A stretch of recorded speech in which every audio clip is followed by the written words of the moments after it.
Notre rapport à l'automobile a changé. C'est tant mieux avec les voitures électriques qui sont de plus en plus tendance parce que la popularité des VUS reste et le nombre de véhicules sur nos routes est de plus en plus grand. Bien sûr, on peut se débrouiller avec le transport en commun si on habite en ville.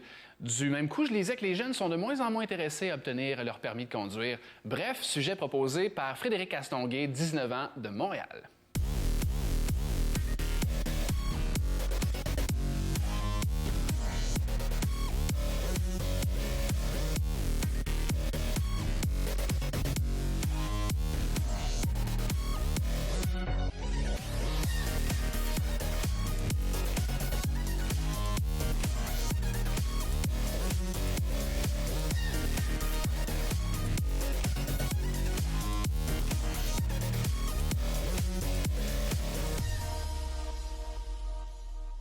Parlons des moyens de transport aujourd'hui et je suis content, le panel est plus nombreux maintenant à 4 comme ça. Je vais vous présenter d'abord. Il y a Annick Gionnet qui est directrice régionale de Laval pour l'Association des véhicules électriques du Québec. Merci pour ta présence. Merci. Sadrac, Laurence, Samantha. C'est rendu que je connais vos noms déjà maintenant, ça va bien. Merci d'être là. Merci à toi. Parlons moyens de transport. Je veux savoir parce que ce qui m'a interpellé sur le sujet d'aujourd'hui, c'est qu'il y en a plusieurs jeunes qui m'ont mentionné que avoir leur permis de conduire était plus ou moins nécessaire pour eux pour aujourd'hui. Alors, je veux savoir de un, si ça vous intéresse de l'avoir, vous l'avez probablement déjà, en tout cas, Sadrac, je sais que tu l'as, et quels moyens de transport vous utilisez davantage? Surtout en ville, ici, là, c'est différent, mais... Ben récemment, j'ai acheté ma première voiture, mais pour de vrai, je pense que je vais revenir au BMW Bus Metro Walk parce que le véhicule, c'est une dépense. J'ai passé toute ma vie à être en bus et en métro. Ça fait 6 mois que je suis en auto, puis j'ai juste plus le goût d'être en voiture. Okay. Tout simplement. Ouais. OK. Moyen de transport, les filles? Moi, je peux comprendre les jeunes qui veulent pas nécessairement prendre leur permis tout de suite. Ça a été mon cas. Au début, je voulais pas avoir mon permis de conduire parce que je trouvais ça pas nécessaire pour le moment. J'avais l'autobus de ville qui m'amenait où est-ce que j'avais besoin d'aller.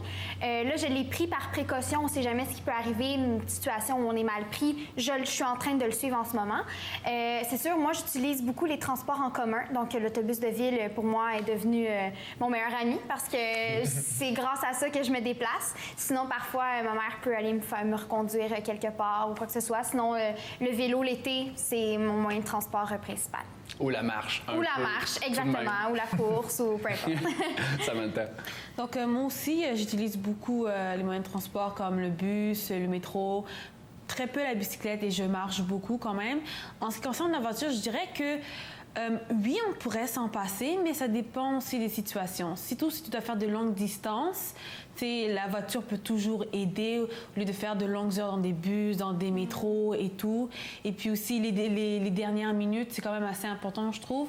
Puis depuis aussi que tu l'utilises de la bonne façon. Comme moi, je connais une mère de famille. Elle prend son auto pour aller au métro et de métro, elle prend le bus, le métro pour aller là où elle doit aller travailler. OK. Comment on pourrait interpeller les jeunes davantage à y aller vers la voiture électrique? Annick, est-ce qu'on sent que les jeunes sont de plus en plus intéressés d'abord? Oui, ils sont plus réceptifs, en fait, parce qu'ils ont été moins éduqués à la base au niveau des autos à essence, mais ils sont plus ouverts sur l'environnement aussi. Quand on parle aux jeunes des autos électriques, ils disent toujours « Wow, je veux en apprendre plus ». Puis c'est très vrai ce que tu as dit, c'est de jumeler le transport en commun et la voiture. Nous, à Laval, ici, on est plus loin de Montréal, mais on a quand même un grand centre. Fait que si on travaille sur l'île, on est capable de se déplacer en transport en commun. Mais comme mon conjoint doit prendre la voiture pour aller au métro à Montréal, mais du métro jusqu'au centre-ville, ça se fait très bien, puis ça fait 25 ans qu'il fait ça. Donc, on a 2 voitures à la maison et en banlieue, moi, ce que je dis, c'est que la plupart des familles ici sur l'île de Laval ont minimum 2 voitures. Alors, se départir d'une voiture pour essayer au moins de trouver une autre façon de voyager que 2 autos à essence. Donc, le transport en commun ou la voiture électrique. Donc, pour ma part, j'ai une voiture à essence, une voiture électrique et celle à essence, depuis que j'ai ma voiture électrique, elle reste souvent dans le garage. Et même si on paie plus cher pour l'achat d'un véhicule électrique, on finit à long terme par économiser sur l'essence, même si l'essence n'est pas trop chère là encore. ça revient avantageux, même si, oui, il y a le volet environnemental, mais sur la dépense, l'autre volet est intéressant aussi à ce niveau. Mais en fait, une voiture à essence, on finit par la payer 4 fois son prix après sa durée de vie, juste à cause des entretiens et de l'essence. Donc, le véhicule électrique, oui, au début, c'est plus cher, mais pour ma part, en dedans de 4 ans, elle va être payée juste à cause de l'essence que je ne mets pas dedans. Wow. Donc, ça fait déjà 1 an que je l'ai. J'ai 24 000 km dessus. J'ai déjà sauvé 3 000 d'essence. Et chaque dollar est important aujourd'hui. Et avant qu'on débute le tournage, on se parlait d'ailleurs du fait qu'il va y avoir de plus en plus de bornes parce que c'est probablement quelque chose qui nous rebute encore à s'en procurer une, c'est qu'on a l'impression qu'on n'en voit pas tant que ça, des bornes de recharge. Exactement. Et ça s'en vient davantage. Ça change de jour en jour. Quand je me suis procuré ma voiture, il y avait 8 bornes rapides sur toute la province du Québec. On est rendu à 33. Alors, je m'explique, une borne rapide, c'est où ce qu'on va se charger à l'intérieur de 20 minutes à 80 % de notre batterie.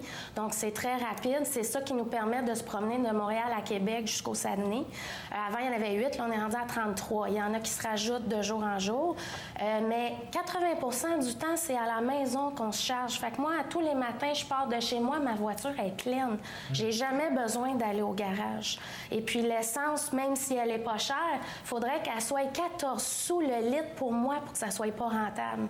Donc, pour moi, 90 sous le litre, c'est très cher pour l'essence.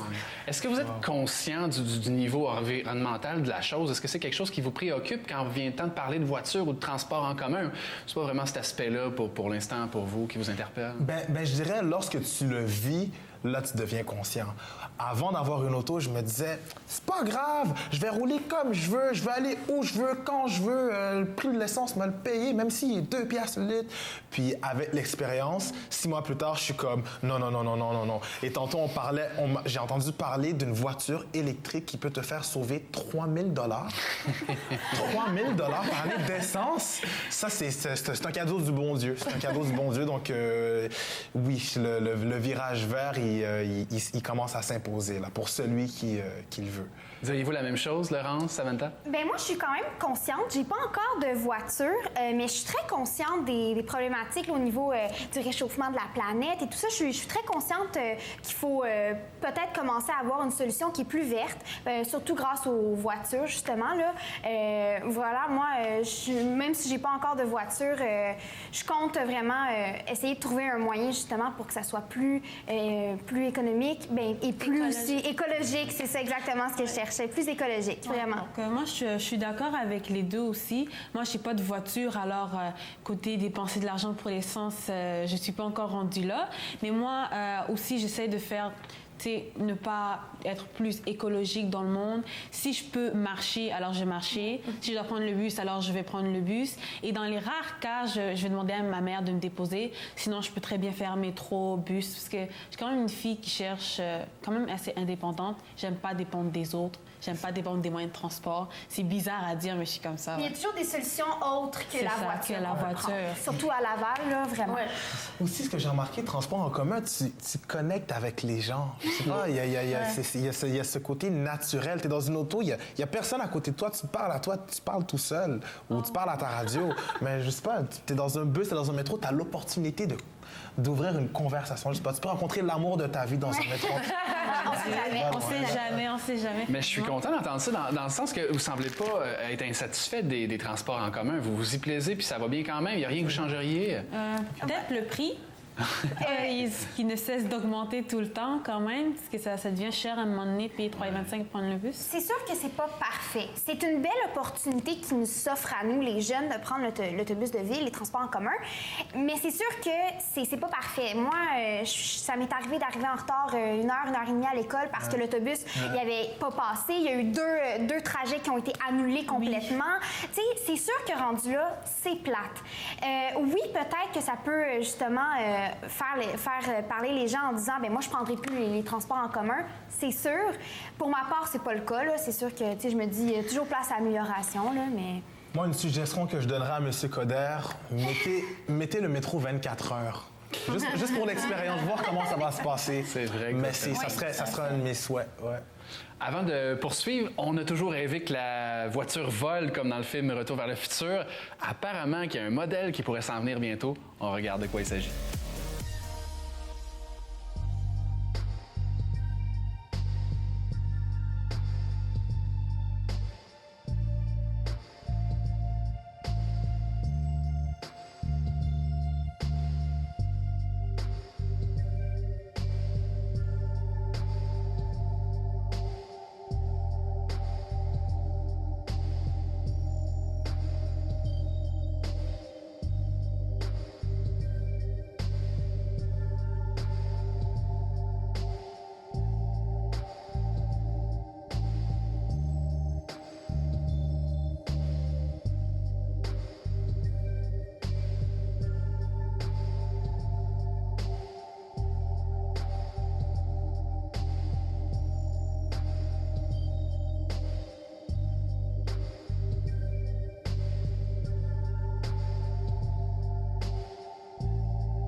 Annick, c'est pas tout le monde qui sait, mais il y a beaucoup d'incitatifs et il y en a même des nouveaux depuis le 1er janvier là, pour se procurer une voiture électrique. Exactement. Il y a toujours eu le 8 000 incitatif pour les véhicules 100% électriques. Pour ce qui est des véhicules hybrides, c'est 4 000 qui sont donnés à l'achat du véhicule. Donc, c'est pas un remboursement qu'on vous envoie par la suite. Ça a été renouvelé jusqu'en 2020. Pourquoi? C'est que le gouvernement veut qu'il y ait 100 000 voitures électriques au Québec d'ici 2020. Donc, il faut atteindre ce chiffre-là. Donc, les nouveaux incitatifs qui ont été votés en janvier, c'est pour prendre un pont, c'est gratuit pour une auto électrique. La passe qu'on doit payer par année ou même à chaque fois qu'on va sur le pont de la 25, c'est gratuit. Donc, on sauve environ 800 $ par année pour quelqu'un qui va travailler à Montréal, qui fait aller-retour chaque jour. Il y a aussi tout ce qui est traversier, c'est gratuit aussi partout au Québec. Et il y a les voies réservées. Il y a des voies réservées qui sont maintenant accessibles aux voitures électriques. Donc, tout le trafic, nous autres, on passe à côté puis on dit bonjour à tout le monde à côté. Donc, ça a été assez pour faire changer l'idée de plusieurs personnes. Et plus ça va aller, plus il faut donner des cadeaux aux gens pour les inciter à faire le changement. Est-ce que c'est réaliste, les 100 000 voitures électriques d'ici 2020?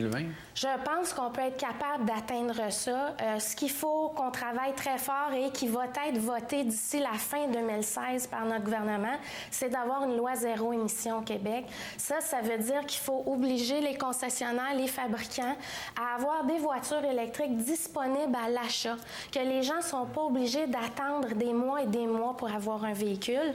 Le consommateur, lui, il veut avoir son produit tout de suite. Il ne veut pas attendre 6 mois. Présentement, c'est pas le cas et c'est là qu'il y a un problème. Les manufacturiers ne sont pas capables de suffire à la demande. Il y a des listes interminables là, de gens qui veulent des voitures. Si je ne me trompe pas, il n'y a pas un État aux États-Unis qui ont passé cette loi-là, zéro émission? Californie, il y en a plus qu'une. Puis c'est ça qu'on veut implanter au Québec. Alors là, les gens, les manufacturiers vont avoir un pourcentage obligatoire d'avoir des voitures électriques dans leur parc automobile de vente. Et pour préciser, tantôt tu me parlais de rabais sur les voitures. Et c'est sur toutes les voitures électriques possibles. Il y a pas, on ne vise pas un modèle précis pour l'achat. Sur ceux qui sont disponibles, on peut. Fait qu'une Tesla, ça peut fonctionner même si elle est 100 000 $.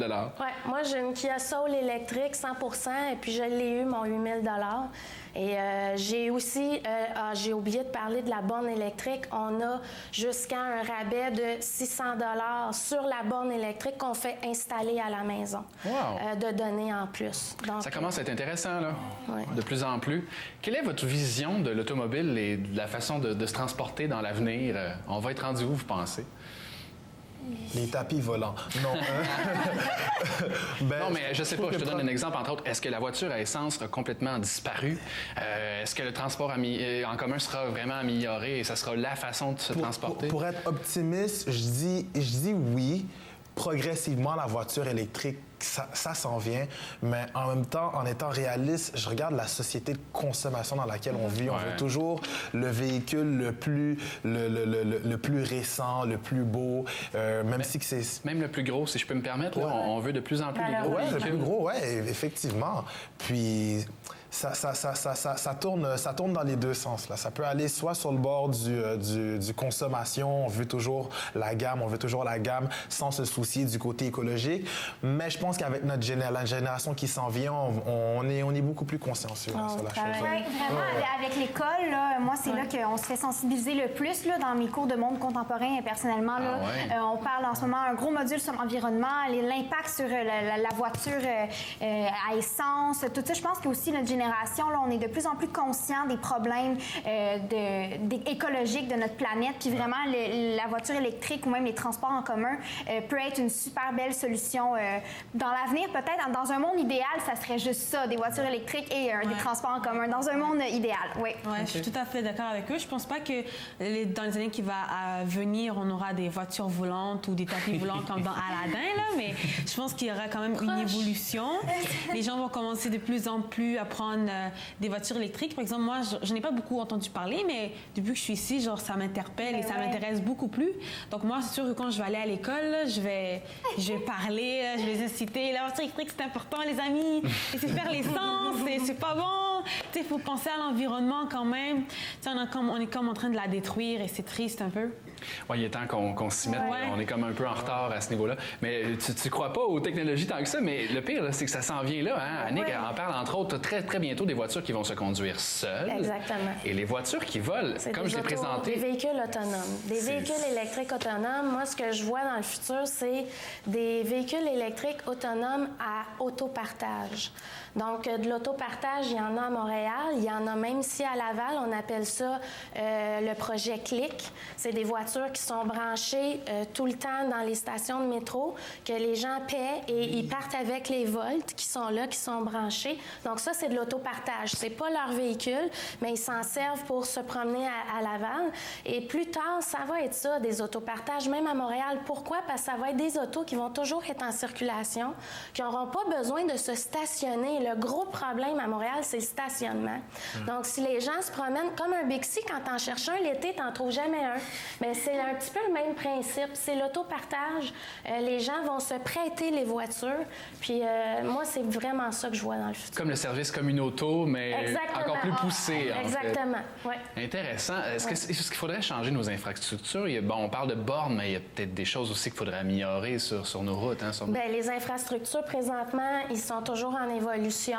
Ce qu'il faut plus développer, c'est centraliser où il y a le plus de population, que les villes soient prêtes à changer les infrastructures pour qu'il y ait d'accès à plus de personnes possible, pour que les gens, ceux qui sont en appartement ou en condo, qu'ils aient la possibilité d'aller se charger sur la rue une fois par semaine, parce que ces gens-là font pas tant de kilométrage que ça dans la semaine. On est allé tourner un Vox Pop au Cégep Montmorency sur la question.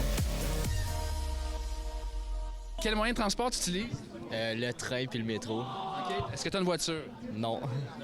Je te donne le choix, posséder une voiture électrique ou à essence? Électrique. Moi, le métro et l'autobus. Est-ce que tu as une voiture? Non. Non. Est-ce que tu as ton permis ou tu comptes l'obtenir? Je compte l'obtenir, mais je ne l'ai pas encore. OK. Toi, de ton côté? Moi, c'est la même chose, autobus, métro, puis j'ai pas de permis encore, mais je compte l'avoir éventuellement. On te donne le choix, véhicule électrique ou à essence. Tu choisis quoi? Aujourd'hui, je choisirais à essence, parce que c'est plus courant, là. Puis à électrique, je sais pas, c'est en développement, c'est sûr. Donc à l'avenir, peut-être que ça serait mieux. Est-ce que tu ferais du covoiturage? Oui, j'en fais tous les matins avec mon père. On en fait ensemble pour se rendre jusqu'ici, là, au cégep. Ouais. Moi, je voyage en voiture. Tu prends les transports en commun un peu? Quand je me promène en ville, mais sinon, j'habite à Sainte-Adèle, fait que c'est long un peu de faire l'autobus. Moi, je prends l'autobus. OK. Oui. As-tu un véhicule? Non. Même pas? Non. T'as ton permis? Non plus. Est-ce que tu es intéressé à l'obtenir? Oui, ben je suis en train de le finir, en fait. OK. Ouais. Et de ton côté, voiture électrique ou à essence? Électrique aussi. Pour quelle raison? Ben c'est mieux pour l'environnement, puis aussi l'essence. Des fois, ça coûte cher. Là. Quelques stats pour ce dernier bloc et je sais en particulier, Annick, que tu vas vouloir intervenir à ce sujet. Au Québec, d'abord, il n'y a jamais eu autant de véhicules à moteur à essence. Et malgré qu'on sait que la voiture électrique est disponible, il n'y a jamais eu autant de voitures à essence. On compte 4,5 millions de voitures. C'est beaucoup, c'est beaucoup. Et on compte 2 fois plus de VUS qu'il y a 10 ans, soit environ 1,5 million de camions légers. Donc, la tendance est aux camions. Également, le nombre de véhicules électriques en circulation au Québec représente présentement 0,2 du parc automobile. C'est très faible. Par contre, il faut se dire qu'au Québec, on a 50 des véhicules électriques partout vendus au Canada. Donc, on est la province, on est une association aussi qu'on est référence au Canada. Et pourquoi? C'est à cause des incitatifs et à cause de notre infrastructure d'Hydro-Québec, qui est une énergie renouvelable qui est pure. Donc, il faut s'en servir. Puis, la dépense de pétrole qu'on fait à chaque année qui augmente toujours, si ça serait réinjecté dans nos infrastructures pour faire développer le transport électrique, on serait regagnant. Fait qu'on sert de modèle au reste du Canada, mine de rien. Oui. Et tu as raison, Annick, tu parlais de la consommation. Là, c'est fou. Le Québec n'a jamais été aussi accro au pétrole. Chaque année, on consomme 15 milliards de litres de carburant. Exact. Je trouve que, comme je disais avant qu'on commence à tourner, c'est que il y a deux côtés à la médaille complètement. Autant la voiture électrique, on est intéressé, elle est disponible, c'est le fun. Et autant de l'autre côté, les gros véhicules, il n'y en a jamais eu autant, on consomme de plus en plus de carburant. Je pense que l'évolution est là, mais vraiment lente en particulier. On parlait des modèles populaires aussi, et tu pourras nous en faire connaître davantage peut-être, Annick. La voiture électrique la plus populaire l'an dernier, c'est, par curiosité, connaissez-vous, savez-vous? Ça vous dit rien, non? Non. OK. Ben, c'est la Tesla Model S et c'est la plus dispendieuse des voitures électriques disponibles. Il y a le côté glamour peut-être un peu de la chose également. Et la Chevrolet Volt viendra en deuxième et la Nissan Leaf en troisième. Est-ce qu'il y en a d'autres, Annick, intéressantes? Moi, j'ai la Kia Soul électrique qui est vendue depuis 2015. Mais maintenant, on est rendu avec 13 sortes de véhicules électriques au Québec et on veut qu'il y en ait de plus en plus pour la loi zéro émission. Parce qu'il y a des véhicules qui existent, il y a des VUS qui existent en Europe, il y a beaucoup d'autres modèles qui existent qu'on n'a pas ici, qui ne sont pas disponibles encore. Qu'est-ce que ça vous dit, tous ces chiffres-là et ces mentions-là sur les statistiques? Pour que ça évolue, il nous faut des modèles d'influence. Exemple, le prochain président des États-Unis qui commence à prôner les voitures électriques, ou le prochain Justin Bieber qui met dans ses vidéoclips une Chevrolet Volt. Ça achète une Tesla, c'est ça. La publicité, c'est ça que ça prend, parce que les gens, comme on parlait un peu aussi, les gens, on a peur de l'inconnu. C'est difficile de changer une habitude. On est habitué à avoir une voiture où est-ce qu'on met de l'essence dedans. On est habitué à un certain mode de vie, mais là, changer, ça peut faire peur à certaines personnes. Ce qu'il faudrait, c'est vraiment de la publicité positive sur ça, encore plus de sensibilisation pour que justement les gens se sentent rassurés à aller vers quelque chose qui est différent. Moi, je suis tout d'accord avec vous. J'ai pas grand-chose à dire sur ça. Et pour moi, ils ont tout dit. C'est vrai, c'est comme, tu vois des gens acheter des parfums de Justin, Beyoncé, des célébrités, parce que c'est eux qu'on regarde. C'est comme des modèles pour certains jeunes, OK? Puis s'ils commençaient à faire ça, je pense que la voiture électrique viendrait de plus en plus rapidement qu'elle l'est en ce moment. C'est drôle, je pense pas que ça va arriver demain que 50 Cent va faire un clip avec une Nissan Leaf avec sa grosse chaîne. Non, mais ça commence. Leonardo DiCaprio, quand il a gagné son Oscar cette semaine, c'est le seul qui a parlé de l'environnement puis de notre planète, et puis je le salue. Chapeau. Vraiment, c'est des gens comme ça qui doivent s'avancer et promouvoir tout ce qui est meilleur pour nous autres, pour les jeunes qui restent. Puis un petit clin d'œil à une amie qui s'est acheté une Tesla. Elle a 2 petites filles, puis pour eux autres, une voiture, ça se branche. On met pas d'essence dedans. Ah, ça, c'est Ils connaissent cute. pas ça. Ils connaissent pas ça du gaz. Pour nous donner une idée de coût, là, le moins cher possible, savez-vous à peu près à quoi on peut s'attendre comme tranche de prix pour s'en procurer une voiture électrique? En fait, ça commence parce que là, plus ça va, plus il y a des voitures usagées aussi qui existent. Puis dans les moins chers, on a autour de 20 000 là, qui est une petite voiture. Moi, je vois très bien un étudiant là-dedans qui s'achète, parce qu'après, il n'y a plus de dépenses à faire. Les entretiens sont minimes, il n'y a pas de changement d'huile, il n'y a pas rien à faire, il n'y a pas de liquide dans une voiture électrique. Est-ce que tu crois à la conspiration, Annick? On entend parler depuis quelques années que souvent qu'il y a eu des pressions sur les gouvernements pour pas que la voiture électrique fasse son entrée plus rapidement que ça l'a été. Est-ce que tu penses qu'il y a une parcelle de vérité là-dedans? Les pétrolières, malheureusement, ils sont très riches et ils ont beaucoup de pouvoir. Et oui, il y a des pressions qui sont faites. Et encore de nos jours, c'est le cas. Donc, il faut se battre contre ça. Puis les gens, j'entends tous les jours dire « Oui, mais on n'a pas le choix ». Là, le choix, vous l'avez. Là, c'est accessible, puis ça se développe. D'ici 3 ans, je vois que du bon et du positif, de la croissance au Québec qui va se passer. Tant mieux. Ouais. On parle de voiture électrique à essence, mais aussi des transports en commun. On mélange tout ça un peu dans l'émission. Rapidement, avant de conclure, il y a Uber qui est beaucoup dans les nouvelles et dans sa façon de faire. Est-ce que vous l'avez déjà utilisé, le service? Est-ce que vous avez une opinion là-dessus? Peut-être que non plus, mais je me lance quand même. Non, j'ai l'application, mais j'ai jamais utilisé Uber officiellement, mais je crois que tout est en lien avec le marketing. Hein. Si la population est poussée à acheter quelque chose ou à consommer un service plus qu'un autre, c'est une question de marketing puis aussi du besoin. Tu as accès à un taxi par ton cellulaire. Je sais pas, dans la ville de New York, il faut siffler pour avoir un taxi ou quasiment se faire jeter dessus. Ton taxi est dans ton téléphone. Ouais. Tu vois, donc il faut hausser le niveau de compétition du niveau pour les taxis, là, pour les cops, en fait. Et de toute façon, il pourrait peut-être avoir d'autres services. Hein? Avec les applications, il y a tellement de choses en développement. Il va peut-être avoir d'autres choses à un moment donné qui Il y a prendraient la place. Théo Taxi qui existe.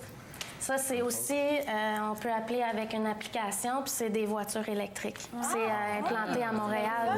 Ben oui. OK, donc c'est encore mieux ça, finalement. Regardez ça! Et il n'y a pas de scandale avec eux, en tout cas pour l'instant non plus. Fait que ça, c'est comme... les chauffeurs sont très bien traités, ils ont un salaire, ils sont vraiment sont gagnants d'aller travailler pour Théo Taxi. Fait qu'il faut encourager ces entreprises-là québécoises. Un service qui vous intéresserait de faire affaire? Tout à fait, vraiment. Là, je garde ça en mémoire. Là. Tant qu'à prendre un taxi à l'essence, on va donc prendre un taxi à l'électricité. Il me semble que c'est juste gagnant-gagnant là-dedans. Justement, là, j'ai une crevaison, puis je me cherchais c'est pas que j'ai appelé Théo Taxi. On va compléter là-dessus. En dernier, je vous demander, dans les transports en commun, est-ce que vous vous sentez en sécurité? Est-ce que vous êtes rassuré quand vous prenez le transport en commun? C'est une bonne question. Je dirais...